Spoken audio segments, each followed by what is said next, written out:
guztioi eta ongi etorri gaurko saio berri honetara. Ikusentzunezko kultura ardatz hartuta, astero programa hankaz gora jarriko dugu.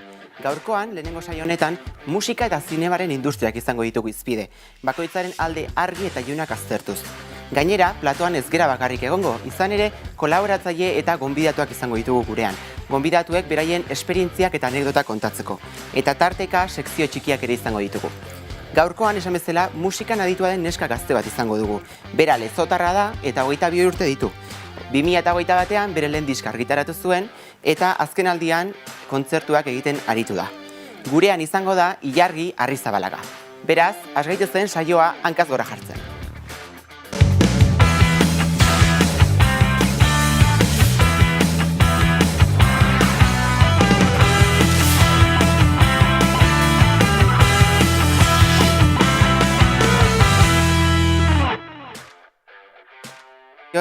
Eta jarraian, esan bezala, gaurkoan musika eta zinemaren industriak izango ditugu izpide. Eta zer hobe eta gai honetan dagoeneko ja mundu honetan aditua den pertsona batekin hitz egiten badugu. Gurean izango da hemen esan bezala Ilargi Arrizabalaga. Arratsaldeon? Kaixo. Zer moduz? Ondo, hementxe, goguakin. Bueno, eskerrak eman hasteko, zu izango zara eta gaurko gure lehenengo gonbidatua.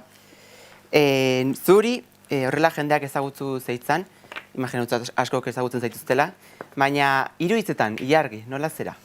Ilargi da intensita, sortzailea eta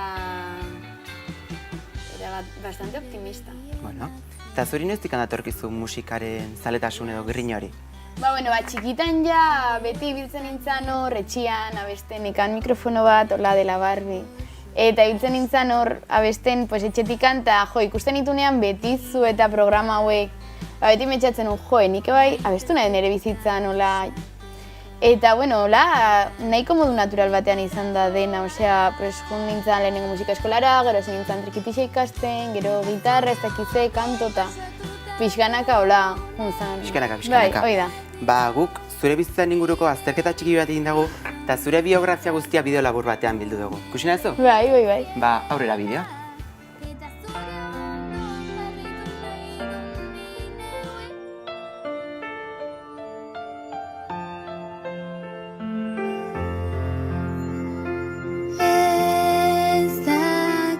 Txiki-txikitatik gustatu zaio musikaren mundua.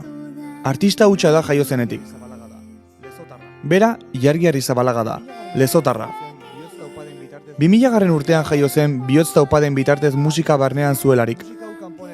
Barnean ez ezik, musika hau kanpoan ere entzun nahi zuen, beraz, musikaren hizkuntza ikastea erabaki zuen 7 urterekin. Baita euskal dantza eta antzerkia ere. Argi zuen mundu horretarako balio zuela.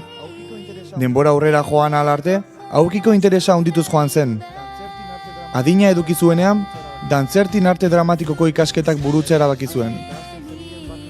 Berarekin hasi eta hazten zebilen barne mundu hori mundura erakusteko moduak ikasi nahian. Abestien bertsoen bitartez, bere zati bat munduari erakutsi ziezaiokeela ikusi zuen. Eta 2019 urtean, bizi dugun garai elektroniko kontuan hartuta, bertsio hauek sare sozialetara igotzera erekin zion. Gauza batek bestera eraman zuen, eta bakarkako kontzertuak eskaintzen ere hasi zen. Denborarekin arrakasta lortzen joan zen, eta musikari bezala aurrera pauso bat emateko, disko bat atera zuen, Killasisa izenekoa. Mutrikuko AME estudioarekin kontaktuan jarri zen. Horrela, Aritz eta Iker Laurobak abestiak apaindu eta gorpuzten lagundu zioten. Aurrera begira eta aldaketa berrien bila, banda bat sortza erabaki du, abestia kolorez betetzeko. Eta gu, hankaz gora saiotik, ziur gaude lortuko duela. Biba zu, Ilargi! Ze polita, bai, oso polita, bai. Ba, dagoeneko aipatu dugu zuk ja lehenengo diska argitaratu zenuen, Killasisa diturikoa, 8 kanturekin. Nolako esperientzia izan da behin argitaratu ostean album hori? Ba, bai, dena oso mantxoa, kanpotik igual ez ematen, baina barrutik dena oso mantxoa izan zen, ze azkenean ni hasi nintzen grabatzen 2008an, eta, karo, pandemia, ez dakiz zer, konfinamendua, 2008 bat arte etzan atea. Orduan, gero ateratzeko momentua izan zen, bai negola modu, pixkat ikasten, iten un bitartean hain nintzen ikasten nola iten nahi nintzen hori. Eta izan zen oso berezia, ze azkenean lehenengo diskoa hori ja berriz ez biziko, baina baita ere bai izan zela beldurrasko agertu ziren eta beldurrak kentzeko momentu bat, azkenean, karo, gestionatu behar nuen nik dena, eta kontzertuak bai juntzien pixkanak ateratzen, horrek bai hasieran beldurra asko ematen du, ez? Hasten dezu proiektu bat eta esatezu, jo, kontzertuak eukiko ditut, ez? Nola jungo da dena, eta bai, agertzen dira kontzertuak azkenean. Baina izan zen pixkat oso polita, oso berezia, baina baita ere, pixkat ez da dena arroxa kolorekoa, baita ere pixkat estresantea ere. Bueno, behintzat ondo hasitzera, ez? Bai. Eta segurenik jendeak ja galdetu dizu, zer esan nahi du Kilasisak? Bai, Kilasisak esan nahi du ilargi loreak etxuan, eta, aukeratu nun izen hau, azkenean ni ilargi deitzen naizelako, eta niri azkenean loreak asko gustatu izan zaizkit txikitatikan. Tardun jarri nintzen bilatzen hor ilargi lorea ez dakiz zer, eta iritsi nintzen Kilasi zeitzea, eta polita iruditu zitzaidan nola deitzea lehenengo diskoa, eta hola erabaki nuen. Originala, bintzat. Bai, eta diska honetako letrak zuk idatzi dituzu, edo norbaitekin aritu zera lanean? Letrak bai, nik idatzi nituen osorik, melodiak bai, baina gero bai konponketak, azkenean nik abestiak sortze ditut gitarra eta hotxakin, eta gero ja, abestiak osatzen, bateriak, bajoak ez dakiz zer, hoi ja intzian Iker Laurobak. Eta aritu gara hitz egiten pixkat, lehenengo diska argitaratu duzula, eta diska berria dator, ez zala? Bai, hori da, aritu naiz, urrian egondu naiz estudioan, disko hau ja, egia da, hori ez daukala lehenengo diskoakin azkenean lehenengo diskoa da zerbait oso berezia, ez? Orduan, desberdina da, baina, baita ere ilusio handiakin indet, intzizkian, berdinen nitunik letrak eta melodiak, gero konponketakin dizkit Pablo Noboak, eta grabatu dut Aritzarregin estudioan, egondu nahiz oain, urrian grabatzen, eta bai, jateatzen da datorren astean, bai, azaroako 24 lehenengo singela. Mira, primizian. Eta bai. Eta, ointxe ipatuz, berrikuntzaren bat egongo dela, eta ze estilo jarraituko duzu, ez hasiera batean, zure lehen diska zen pop, rock eta indie estilokoa, oraingo honetan ari berdinetik joko duzu edo berrikuntzaren bat egongo da? Egia da, animatu nahi zela pixkat elektronikarekin, lehenengo diskoan egia da, enuela nahi elektronika zertarako, nun ez da ikusi nahi.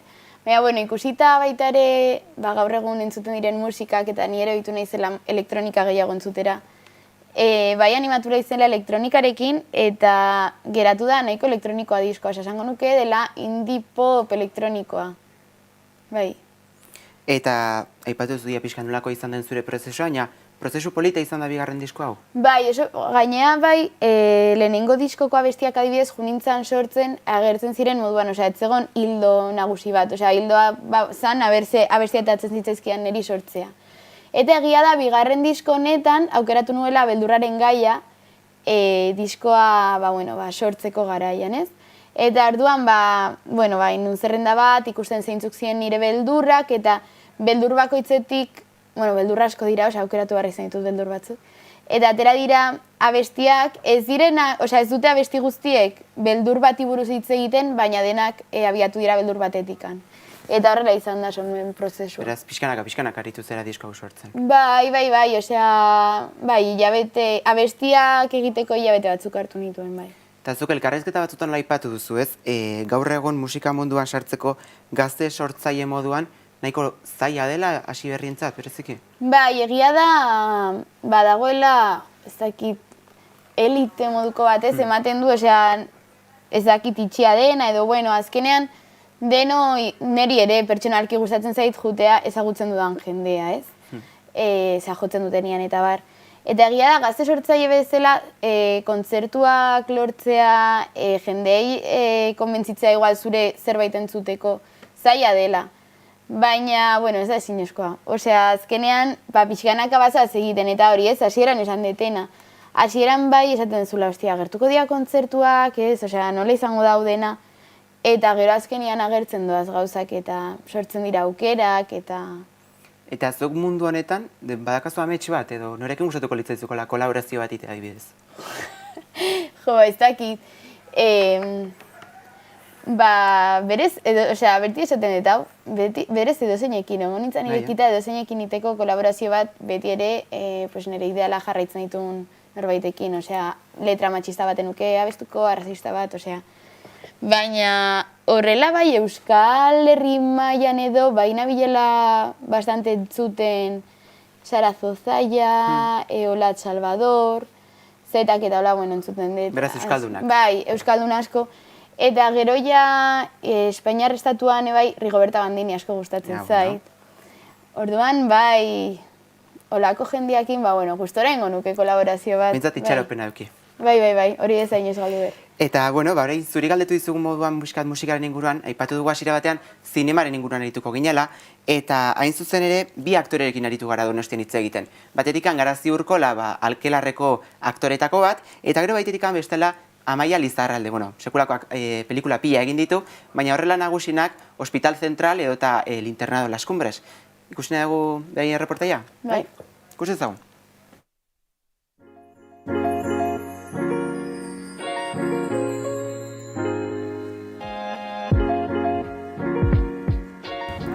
Gaur egun, musikarien mundua bezala, aktore izatea ez da batere erreza. Zailtasunak daude, batez ere gaztea bazara.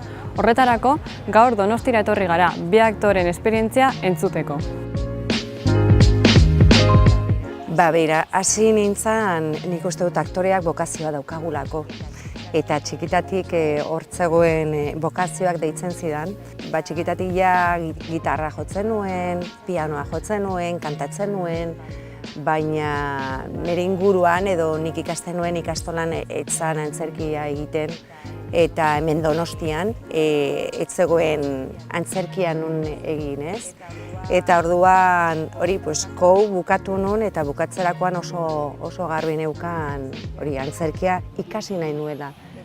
Eta orduan garai horretan Eusko Jaurlaritzak zeukan antzerki eskola izena zuen antzerki eskola bat, eta hor 3 urte egin nituen. Eta hortik urte bete pasata, kasualitatez, Madrilea lagundu nion nire izpari, eta casting bat egiten ari ziren, aurkeztu nuen nire burua eta hartu ninduten. Eta izan zen, Merida antzokian egiteko antzezlan bat. Orduan nire estrenaldia hori izan zen.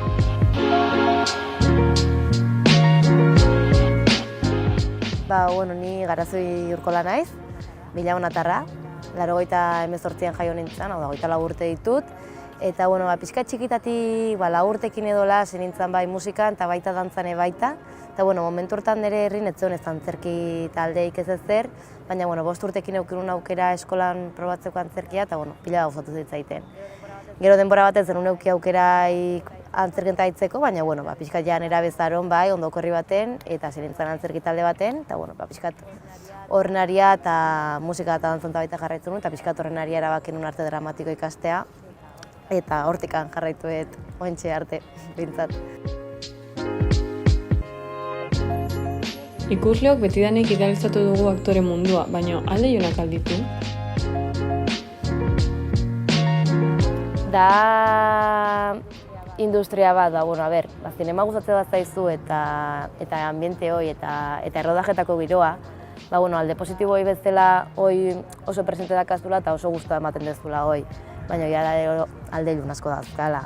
Bai lan aldetik, da lan mundu bat oso intermitentea. Edo nola bai, inestablea zentzu horretan egiten duzu proiektu bat, baina ez dakizu rengoan noiz izangoan. Eta ez dakizu zer gertatukoan, eta zure irudia da oso presente. Eta orduan, zure irudiak egitezu lana, eta horrek ere azkenen prezio badaka. Bai ez bakarrik lan mundun, baizik eta ateratzezean, baten kalea ateratzetzea, eta dependezte kontestutan, baina ez zea pertsona normal bat, nik gaina hoi defendatzen dut, baina askotan jendeak ere ikusten dizu, ja irudi horrekin, ez da, zea pelikula hontako aktorea, eta pixka bat ere sozialki hori ematea bere komplikazio dazka, bere prezioa daka neurri baten. Eske uste dut bakizu famak gora berak ditu.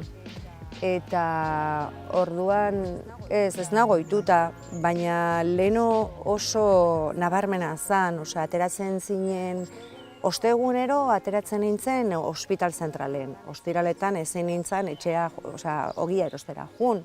Egunde guztia zen, bai, neukan jutia, baina zen, ogia erostera zen, jutia zen, ez dakiz, zein komentatzen zizun, haize guapa zeunden, haize gaizki ez dakiz zer, hau ez zitzaidan bat ere gustatu, tontoa den ez dakiz zer, biltxez ez zai bat ere gustatzen da, jende guztia zen, benga gauzak botatzen. Eta hospital zentral bukatu ala, desagertzen zera. Azkenen da industria bat sartzeko aukera bat eduki behar dezuna. Behin barrun zaudenen, barrun zaudela, baina sartzeko aukera bat edukitzea askotan komplikatua da. Zeba, pelikula pila bat daude, baina ere aktore gazte pila bat. Zeba, bereziki bai dia adin batzuk nun jende pila bat apostatzen duen benetan nahi dunangatikan edo benetan gustatzen zaionangatikan, orduan dago aktore abaniko oso handia, baina igual ez daude horren beste proiektu, edo bai, baina esan duguna ez da, ekonomikoki igual ez dizu baserik eta ematen, orduan gazteontzat da oso fondoko karrera. Profesioa irekitzen ari da, gertuko profesio bat bihurtzen ari da, ez? Leheno aktore izatea oso arraroa zen. Baina nik uste dut geroz eta jende gehiago prestatzen ari da. Eta bai, nik uste dut lan gehiago dago, lehen baino, eta gazteentzat batez ere.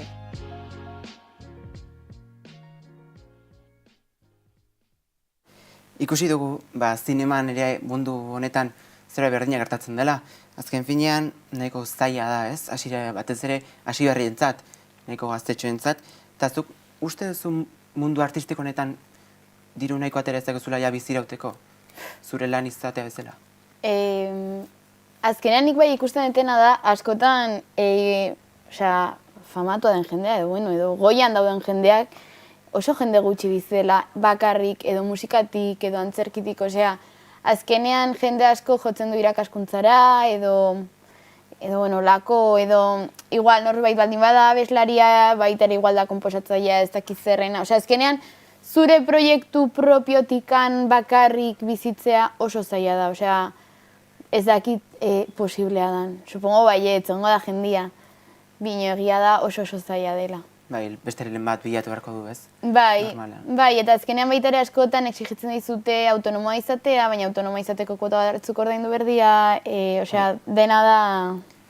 Bai, eta, hasieran ipatu dugu zu coverrak egiten hasi zinela, eta momentu horretan ja, fama hasi zinela hartzen, sare sozialetan, ez? Bai, azkenean, izan zen hori oso modu natural batean, negon hor, festival batean, Piratarrok iten dela Gandian, kuadrillakoekin, eta batek esan zuen, zuke honen batean atoko zu zeu zer ez dakiz zertanik, igual bai, eta hasiko nahi zigotzen, coverra, kola, instara, no seke, eta azkenean nik etxian egunero jotzen un gitarra, eta grabatzen un jotzen nuena eta egotzen un, ez ere etzekan misteriori, unere mobilakin, ikusten zen bideotan, eta bai, hola, hasi nintzen pixkat, fama ezakit, baina... Ezagunago izaten, ez? Bai, izan daiteke. Eta zure ustez fama aipatu dugu hitza, zure ustez zer da fama? Gauza positibo bat, gauza negatibo bat? Nik azkenean ez bizi, adibidez aipatu duna Garazik ez, Garazi joatera da akelarre izan da produkzio bat, oso totxoa bai. Eta nik hori ez bizi, orduan, ez dakit nola bizitzen duen jendiak ez, famatua izatea. Baina nik azkenean uste dut batzutan gertatzen dela fama hori, ez da, artean munduantzat ze puntutaraino da positiboa, azkenean, iten dena da artea zerbait abstraktuagoa bezala bihurtu ez, eta bai, baloratzen da behaien lana bino. Baita ere gertatzen dena da artetikan jendia ezin dela bizi, ez? Komentatu duguna. Azkenean nik uste balore berdina dakala disko bat ateatzen duen pertsona bat, eta eroskin kajera moduan dago norbait, azkenean dena da lana eta denok haude aportatzen zeo zer gizarteari. Bai, orain indegu esperimentu txiki bat, ze berriro ere zuen musika hartu ditugu mikrofonak eta kamerak, eta Donostiara jungera. Izan ere, Donostiako herritarrei jarri dugu Ilargiren musika, eta hau da, beraiek esan dutena. Ikus ezagun? Gaur Donostian aurkitzen gara. Zehazki, Kontxan. Guri Ilargi Arrizabalaga asko gustatzen zaigu, baina hemen Donostian gustatuko zaie. Horretarako, jendea geldituko dugu eta Ilargiren abestia jarriko dizkiegu. Ea gustatzen zaien.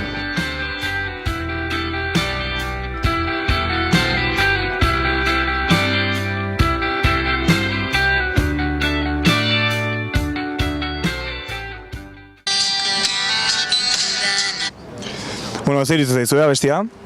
Bazai, guztoia eta iten daulan, sartute holan, erritmo baten lasaia edo, como de chill edo, bai, guztoia eta. De chill, ez da? Bai. De chill izango zanitza. Bai. Zer iruditzen duzue? Zein da? Ilargi Arrizabalaga.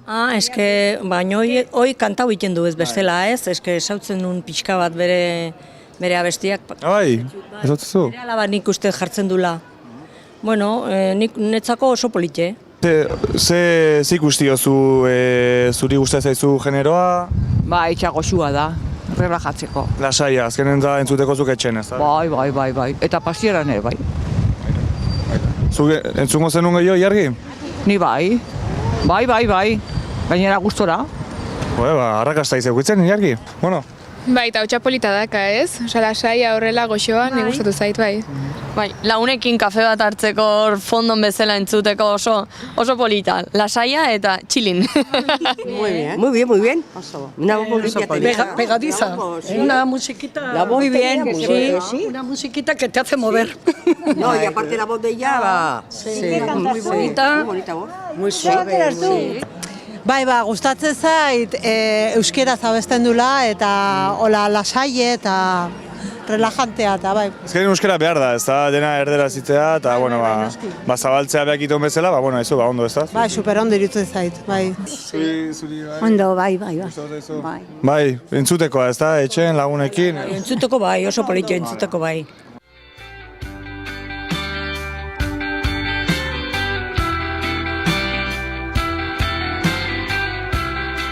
Ilargi, hemen Donostian, zure musika ikaragarri gustatu zaie. Batzuk ezagutu eta guzti egin zaituzte. Horrela jarraitu, bikain. Bueno, nahiko izpolitak, ez? Bai, beldur pixkat ematen zian, porque esaten hon, ai ama jendean zuten, baina bai, bueno. Nahiko ondo. iritzi honak. Bai. Bueno, dagoeneko hitz egin dugu zure musikaren inguruan, zure diskaren inguruan, baina garrantzitsuena aipatu duzu lehen, kontzertuak. Disko honekin kontzertu berriak egongo dira?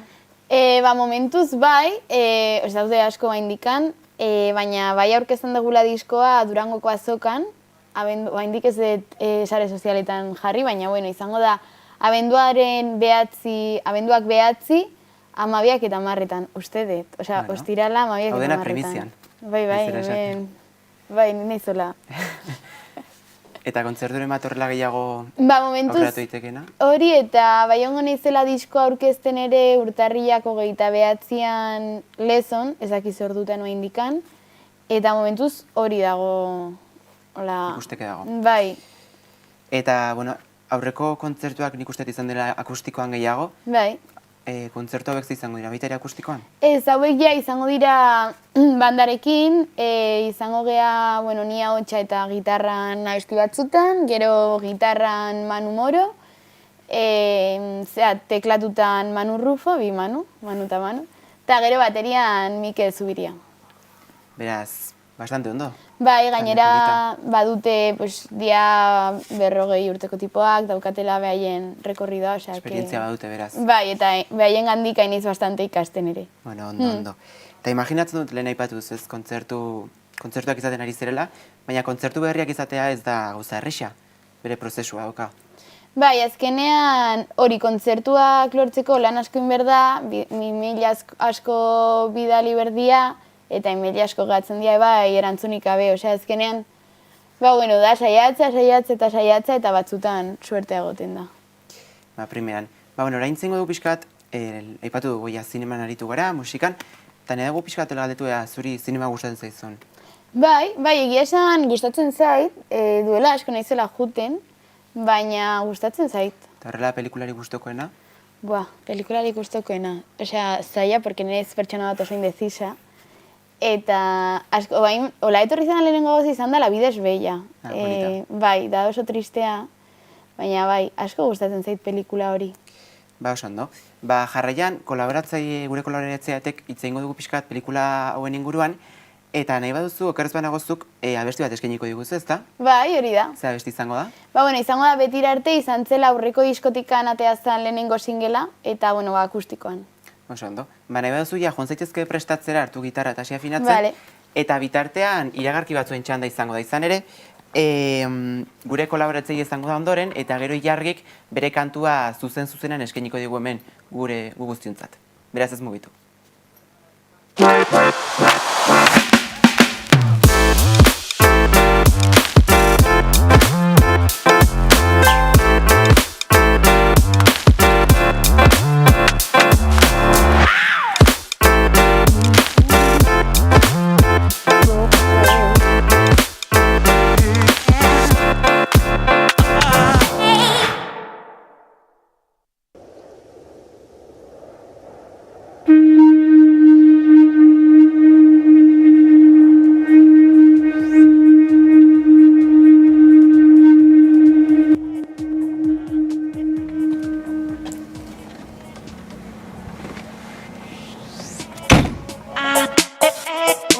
Ez dakitu Jon Maia dantzan jartzea lortuko dugun, baina euskal kulturari buruz arituko gara.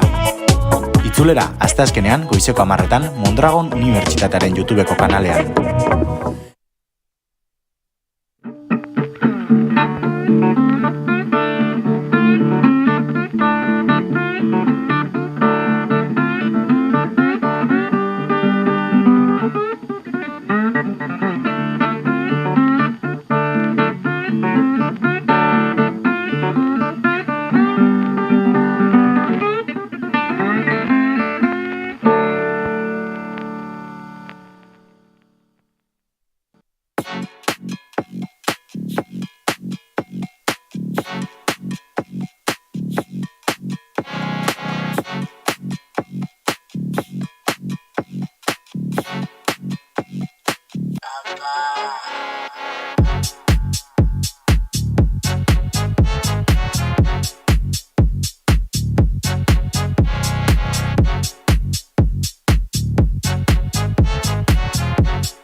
Mundua zaindu eta gizartean murgildu.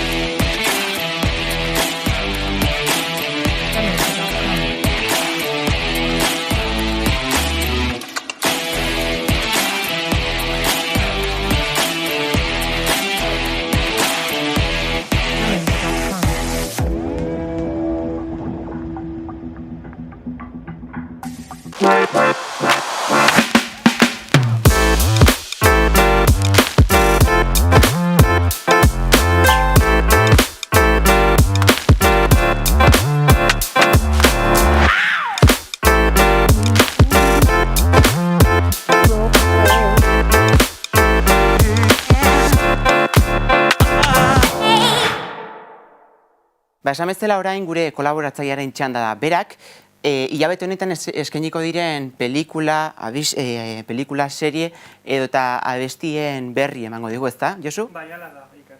Lehenengo pelikula izango esan Bones and All, gazteleraz hasta los huesos, da Luca Guadagninoren bigarren pelikula Timothy Chalametekin. Timothyk egin zuen Luca Guadagninorekin lehenengo pelikula izan zen Call Me by Your Name. Call Me by Your Name pelikula egin zen fama asko, eta fama honen ostean, orain errepikatu egin dute. Pelikula honetan, nezka Timothy Chalametekon protagonista ez da bera, protagonista da Taylor Russell, eta bere pertsonea da Maren izenekoa.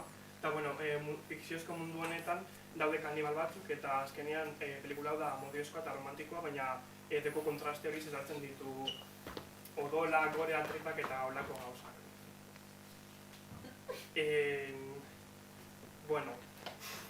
Pelikula hau estrenatzen da hilabete honetako 25ean, eta, puntzetez ikustera. Horrengo pelikula da Black Panther Wakanda Forever, pelikula hau aurrekoaren da bigarren pelikula, Black Pantheren bigarren pelikula, lehengo pelikulan protagonista izan zen Chadwick Boseman, aktorea, baina dura urte batzuk hil egin zen minbiziagatik, orduan bigarren pelikularako behar izan dute beste protagonista eta aukeratu dute pertsonaiaren arreba, hau da, zuri zenengoa. Eta pelikula honetan ikusiko ditugu hainbat homenaje aktore honei, eta pelikula honetan ikusiko ditugu akzioa, abenturak eta efektu espezial asko. Eta pelikula hau pasan asteburuan estrenatu zen, beraz, orain joan zarete pelikula hau ikusten zinemara. Urrengo pelikula, Avatarren bigarren pelikula da. James Cameronek duela 12 urte esan zuen lehenengo partea eta asko itxanin barri izan dugu bigarren zati hau ikusteko. Pelikula hau estrenatu zenean, momentuan efektu espezialak oso garrantzitsuak izan ziren eta hainbat Oscar irabazi zituen. Eta honen ostean, bigarren partenetan ere efektu espezial oso onak ikusiko ditugu, ze teknika berriak erabili dira urrazpian grabatzeko. Orduan, beste 3 pelikula egin nahi dituzte eta 3. eta 4. pelikulen zatiak bigarren grabazioan grabatu ziren, behaz ez dugu hainbeste itxaron beharko. Eta pelikula hau estrenatuko da abenduak 16. Eta orain serieekin sartuko gara. Lehen seria da, 1989.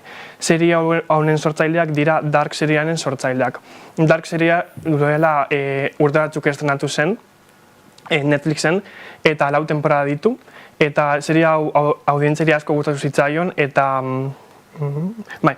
asko gustatu zitzaion audientzari eta beste oportunitate eman dio Netflixek beste serie bat egiteko. Serie honetan daude denboran bidaiak eta komplexia eta misterio asko, orduan audientzak teoria asko egitea asko gustatzen zitzaien, eta beraz serie honetan berdina gertatuko da.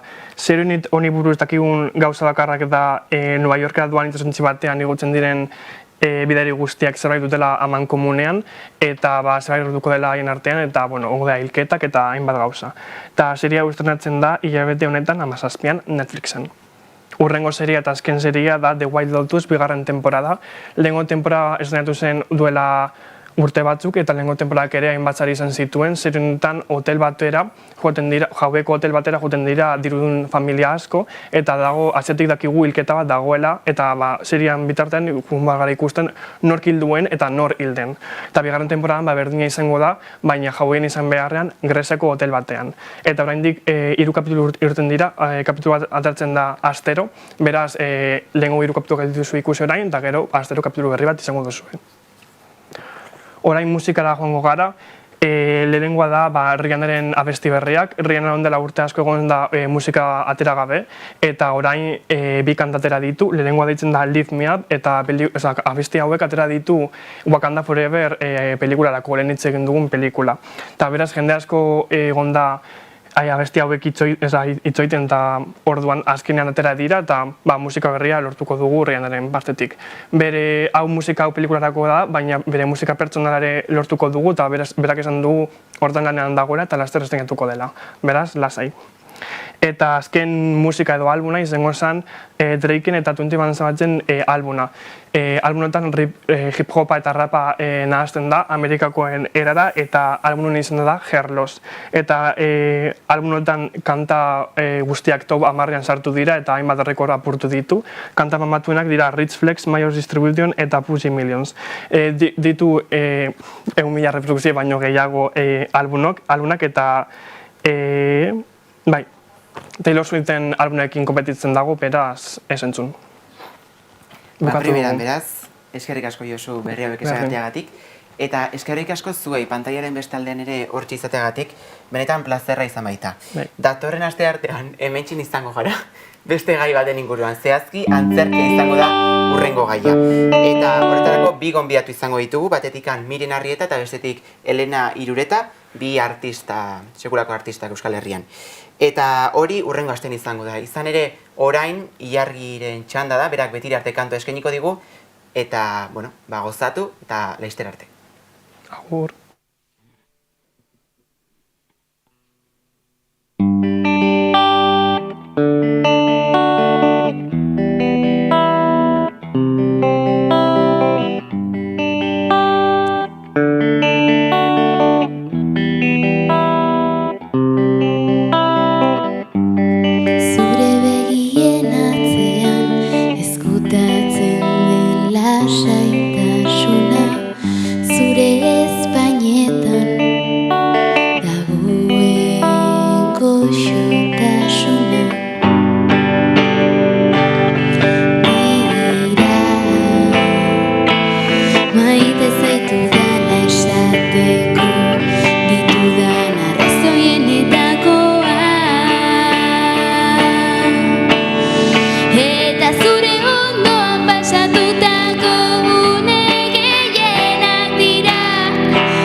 eta geroztik nire ondoan behar zaitu. Eta zure ondoan pasatutako une gehienak dira nire bizitzan bizitako une berezienak. Eta zure ondoan jarraitu nahi dut ni neu izaten, eguzkia desagertu arte edo unai dugun arte. Eta zure ondoan pasatutako une gehienak dira nire bizitzan bizitako une berezienak. Eta zure ondoan jarraitu nahi dut ni neu izaten, eguzkia desagertu arte edo